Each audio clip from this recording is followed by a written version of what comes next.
How to add a drop-down in Figma.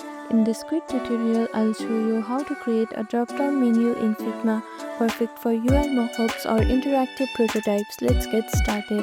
First, make sure you have downloaded Figma on your device. After that, click on search bar and open Figma app. Now open a design that you want to add a drop-down menu to. After that, start by drawing a rectangle using a shape tool.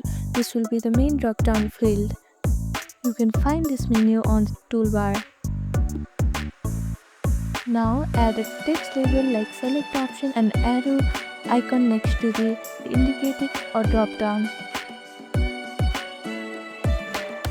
Below the main box, create another frame or group with multiple options. This will show when the drop-down is open.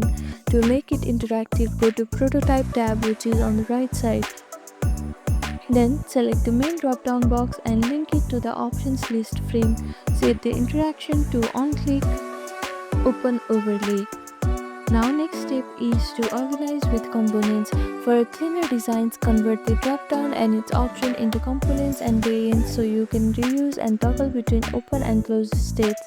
And that's it. This is how you can create a drop-down in Figma. Thank you for watching this video. Please do not forget to like, share and subscribe to our channel and comment down below if you have any other queries. Thank you.